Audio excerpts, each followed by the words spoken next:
Well, what a wonderful time listening to the victories that everyone's been sharing. You know, there's so many points. If you can put up on the screen that slide of the train, what I'd say to everyone is that every new habit starts with a belief. And it may be for many of us that we need a new belief to change the situation that we're in. For example, one of the principles that we've been talking about is there's no failure, only feedback. That's a belief. It's just a belief that says, actually, I haven't failed, I've just found out what not to do. And it's from that perspective that I'm now going to organise what I do next. So you've got an emotion or a feeling that comes up, there's always a thought behind it, however quick and however unconscious, so you can inquire of yourself and the Lord. If I'm feeling this way, I wonder what the thought I've had here is. For example, there's criticism in the room, or there's anger. I feel emotion. I wonder what the thought is. The thought might be, I don't feel safe. And so that's a belief. I believe that I'm not safe when there's anger in the room.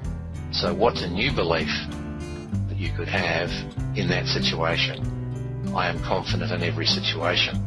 So on that new belief, you can have a new thought, and then there's a new emotion, and then you'll take a different action. So when I'm looking at hearing what everyone's been saying today, there's some really important beliefs that have actually emerged, even if not stated in the form of a belief.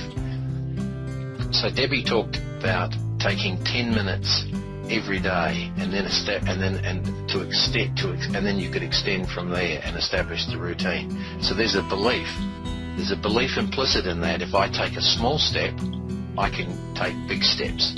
So you could articulate to yourself a belief that supports that and extends out to the rest of your life. So what you're doing is you're establishing the discipline in one area, and then it will flow into others. So there's a belief that sits behind it. Brett, well, gee, he had so much to say. There was so many new beliefs that were implicit in what Brett was saying. First of all, he has a belief that there's something on offer in this program. Now, that's an important revelation, because you can say, well, this is just another program with some stuff that I'm going to learn or look at, and it'll be interesting. If you believe there's something on offer for me, that's going to point you up and you'll pay attention. Another belief, I achieve more when I do less. I do one thing and I do it at a time, and I do it well.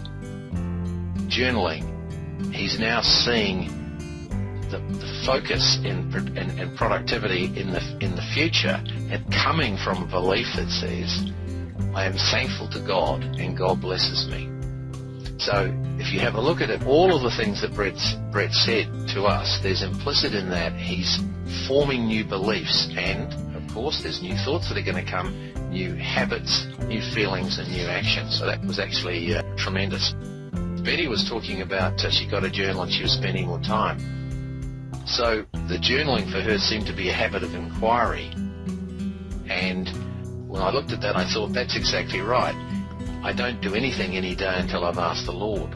And I'm thanking God. So, of course, what she's doing, she's exercising and thanking God. And she was able to change her plan and let some work priority go.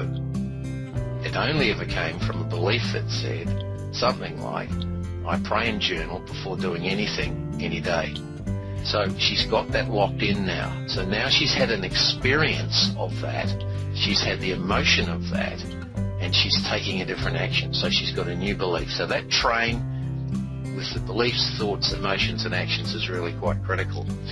Well, Charlotte and Richard, Charlotte was really interesting. She started off by saying, gee, I haven't done much, but ended up with a whole list of things that were just truly amazing in my opinion. The key was to take action, an important belief, and take action from a position of gratitude and praise. So awareness of how she was using her time. So there's a new belief forming in Charlotte's heart, and that is, I am aware of how I use my time. And the key is to take action. So in the future, Charlotte's not going to sit still. She will take action. And the action will induce another emotion, and she's having different thoughts about it. So that's fantastic. Richard, well, Richard's going to bed earlier, and he's asking the Lord the question about his business life. This is really important. I find that it's really important to ask God every day, Lord, whatever the situation is, what do you want to say to me about this situation? I don't ask yes and no questions. I just ask, what do you want to say to me about this situation? And then I write. Whatever comes to my mind, I write. So, of course, what Richard's doing now, he has a belief that God will come through for him. God will answer my problems. God will show me the way. So, of course, what's happening? He's understanding the Bible more. And the other thing is that he's got a new belief about drawing inspiration from the experience of others. So he's watching motivational videos. Now, he could get a habit of doing that.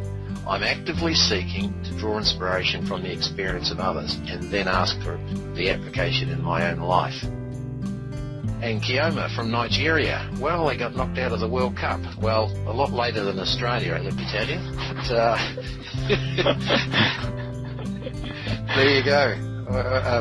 We lost. I think we lost to Holland. It was a long time ago, wasn't it? Never mind. Okay. I learned from God first. So she's got some habits now that always start with a belief. I exercise first thing every day. If you wrote that on a card, and it's the same for everyone, whatever the new beliefs are that you've formed here in the last couple of weeks, write them on a cue card, because these are the principles upon which you can form new habits. Because here's how it works. In order to make a change in my life, I need a belief, I need a principle that I can apply to my life, I need some self-awareness about what's going on in my life. Maybe the self-awareness comes first. Self-awareness, a new principle, and then I've got a new skill that I'm applying. So if you think about this program, this is what it's doing. It's actually getting you to become self-aware, aware of what you're doing with your time. It's giving you the imperatives to say, Lord, what do you want me to do with my time? It's all linked with the Word of God. Lord, teach me to number my days. And then there are some new habits that are forming based on the beliefs that you form. So I recommend to everyone, what I've heard today is I've heard a whole series of new beliefs being formed, and out of that, new habits, and you're getting a different result. So I reckon it's just terrific. It's just terrific. Joseph. Well, thank you, Steve. So that's just going back to what I said the purpose of the coaching program is dramatically change your beliefs about time to help you redeem your time and accomplish far more than you ever thought possible.